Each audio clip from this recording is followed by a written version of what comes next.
Hey, what up everybody? This is Stevie Breach coming to you, hopefully with a video that's going to kick something off here in the YWC. It's a top 10 list. I've done this a few years back where I did my top favorite 25 superstars. This sort of went along with the top 25 Superstars DVD that was released a few years ago, and then I ended up asking everyone to make their own lists and then putting all the votes together and making the YWC's top 25 wrestlers list. That was a few years ago. It's probably around 2011. Seeing if anybody is still in to doing something like that. But this video is entitled My Top 10 Favorite Superstars. Of course, this is basically going to limit things to WWE.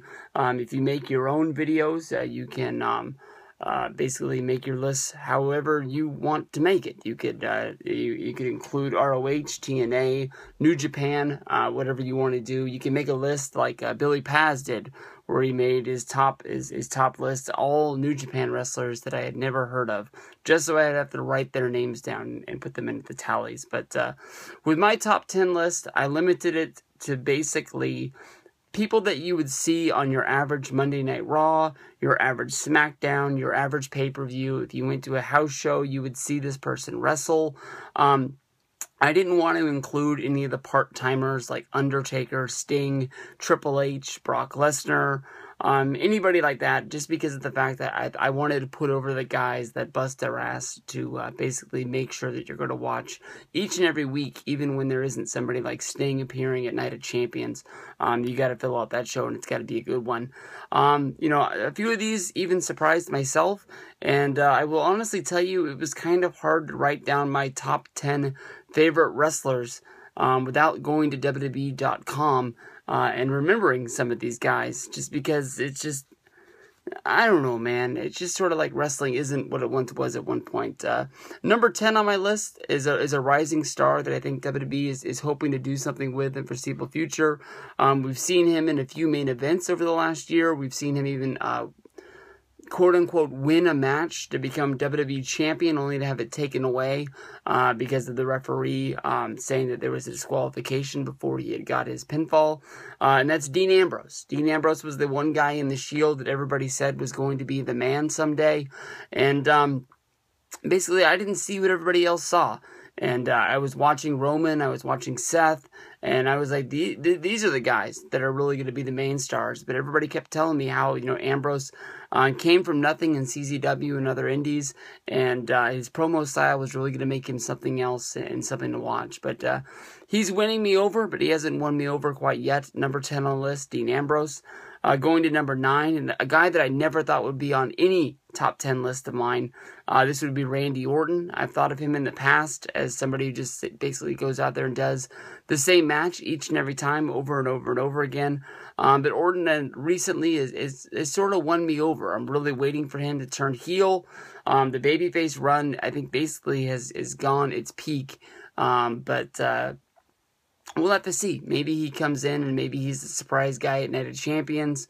And then he'll have a run against Bray Wyatt is my guess. So we'll see from there. Number 8 on the list is Ryback, a guy that has gotten a lot of respect. It seemed like, you know, when the CM Punk thing came out, everybody swayed on this guy and just turned on him like, oh man, you suck. And, you know, this, that, and the other. They believed the CM Punk story. And then when they heard the Ryback story on the Chris Jericho podcast, it's sort of like it melted everyone's heart that this guy loved wrestling for so long. And this is what he wanted to do so bad. I really think that he has a chance to be a guy that can be one of those guys that is a main event threat, even though he'll probably never win the WWE Championship in my mind. Sort of like one of those guys that when the heel is running his mouth and they don't want to give away the title match on Monday Night Raw as sort of like a punishment for the guys, they can go, oh yeah, and by the way, tonight you're facing Ryback, and everybody's jaws drop, like, whoa, like Ryback's one bad motherfucker, and if you cross this guy and he gets one chance, he's the guy who could beat this guy, even though he's a champion and has this main event match. So in the back of your mind, like, you're like, there's no way in the world they're going to ruin this main event, but it could happen tonight because Ryback's the guy who could beat this guy. From there, we go to Ziggler. No explanation really needed. This guy is the guy that goes out there and gives everything in the world that he has every time he's in the ring. He's one of the best guys that wrestles with his ring work. He's trapped in this whole Rusev storyline right now with Lana and Summer. We have to find out how the heck they're going to get out of it now that Lana's hurt. But this guy is always been a guy that's been there, and we know what we're going to get from him every time.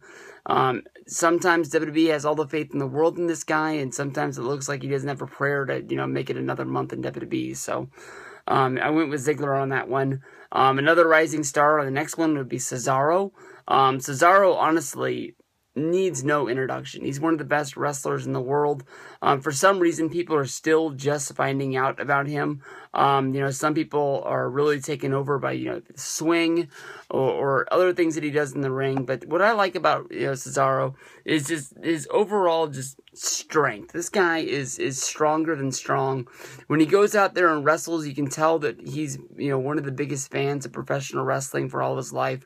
When you watch, I can't remember if it was in the Colt Cabana documentary where he was driving around doing the indies, or if it was on that independent documentary about the indies. But Cesaro was on there. Just basically, even though he was one of the best guys in ROH, he was still, going around, and he was going to all the wrestlers' camps, and he was just learning everything that he could. And he's a guy that never stops learning. We even saw him do the claw. First time we've seen that for a long time from anybody. But Cesaro's right there.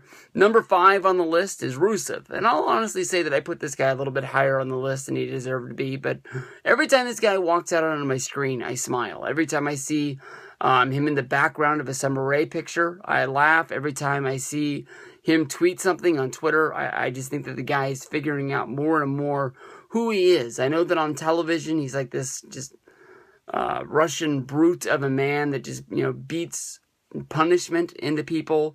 On Twitter, he sort of lets, he sort of lets it all hang out, and he sort of portrays himself as more of an American. But this guy's funny, and he gets it. He seems like, one of those guys that if you got a chance to meet him at Access, he is a guy that probably would be a cool guy to actually meet.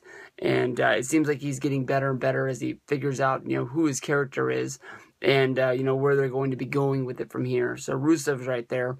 Number 4, I see this on a lot of people's videos, as one of the main reasons why people are still interested in WWE, and that is the New Day. And I know it's sort of cheating to put a tag team on there, but, I was a big fan of Biggie Langston. I was, sort of a fan of Kofi Kingston, but he never really won me over. He never done anything that really, said that this guy is really, really good. Xavier Woods, everybody knows, man. If it wasn't for the New Day, he was what he was. He was probably just going to be a guy a lot like Heath Slater, another guy with a lot of talent that WWE just has no clue what to do with. He's just going to go out there and he's going to lose some matches randomly on Raw. He's going to lose some matches on SmackDown. You're going to see people tweeting, why are we not seeing Xavier Woods on Monday Night Raw?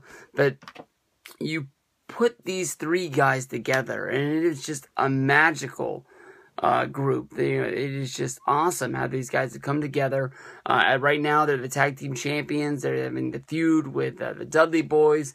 They come out waving their signs. I still haven't figured out why Big E says #booty on it, but it makes me laugh every time he comes down the ramp, or whether if it's Raw, whether if it's SmackDown. They're always coming up with something that's entertaining, and it's not like their matches or anything like that that's spectacular, but their antics. I mean, Xavier Woods using it's not a tuba. Tuba's the big one. Saxophone is the curly one. Whatever the instrument that he has out there, who in the world would ever think of a guy on the outside of the ring making sound effects with a band instrument as a match is going on? It's just gold. From there, we go on to the future of the WWE.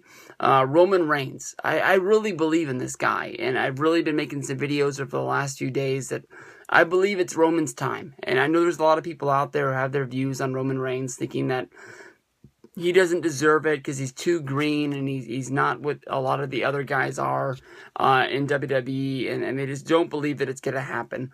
Well, people complain when John Cena is the champion. People complain when Seth Rollins is the champion. People are complaining because they don't want Roman Reigns to be champion. who the hell do you want to be champion? It's like when you go back to when I first started making videos in the YWC here in 2010, and people were, going crazy when you had a year when people just wanted to see something different because they were tired of seeing John Cena in the main events. In that 1 year, we had 2 new world heavyweight champions. We had Sheamus beat John Cena to become champion. We had Jack Swagger beat... he cashed in the Money in the Bank, so I guess he beat Jericho after Edge beat him up. That's right. And so, you had 2 new champions, one on Raw, one on SmackDown. And people still complained that, they didn't really know a lot about Sheamus. Well, get to learn who he is. He's got the belt. You got to be waiting for somebody to beat that guy up. Jack Swagger, people didn't like his lisp. But he's a good wrestler inside of the ring. You bring a wrestling aspect to actually the ring, and you're a wrestler. I mean, wrestlers wrestling. That's what it's about. Roman's number 3. I think he's still coming into his own on his promos, and for the 5th time this week, that promo on Monday Night Raw was exactly what we need to see from Roman Reigns in the foreseeable future. Number 2 on the list is Seth Rollins, your current WWE World Heavyweight Champion, as well as your United States Champion. This guy has really figured it out. In the dying days of The Shield, I was really starting to sway. For when the Shield first debuted, everybody loved Rollins because they had watched him in ROH as the champion. People loved Dean Ambrose because they saw him on the Indies, and nobody was really talking about Roman Reigns. So I said that I was a Roman Reigns guy. You had the Superman punch, you had the spear. He seemed to be the one guy that they were focusing on a lot in the matches. And, I said that I was a Roman Reigns guy, and I really supported him, thinking that he was going to be good someday. I even told him the first time I met him at SummerSlam that you guys as a group is awesome. And then I looked at him and I said, I don't mean any disrespect to these 2 guys, but there's going to come a day when you're going to have to fight those guys, and you're going to kick their ass, and I'm going to be there, I'm going to be cheering for you. And even Seth Rollins looked over to me, and he was like, man, that's cool. That's probably the coolest thing I've heard all day. And, I became a fan of his before then, but that really locked it in. But Ambrose, I apologize. Rollins, in his last few days of the Shield, he's jumping up the Tron and those Evolution matches and things like that. He's one of the best wrestlers there is in WWE. He's one of the best talkers. He's one of the best guys who feels out any situation that he's involved in. Seth, number 2. And number 1, same old saying around right here. Oh, you can't see me. John Cena tops the list. He's been around forever. People hate the guy. But, Monday Night Raw, SmackDown, house shows, no matter what you see this is, he is the biggest superstar in WWE. He is still the guy that people buy the tickets to boo this guy. People buy his t-shirt to say how much he sucks. The little kids buy the backpacks, they buy the lunchboxes, they buy the thermoses. They ask their parents to take them to the wrestling show to see this guy. He always stands up and delivers, whether if it was him, granting his 500th wish. You can see the writing on the wall now. Cena's not going to be around forever. He's been hosting the Today Show. I think he's done it like 4 or 5 times in the last month. He's made 2 movies with Judd Apatow. Even though on Trainwreck he was good in his part, but I kept waiting for him to come back near the end of the movie, and he just never did. But John Cena, number 1 on the list, always has been, always will. One of the best guys out there. That's my top 10 list. I hope that you guys make your tops and send it to me so I can check it out. Peace out, and I'll see you guys down the road.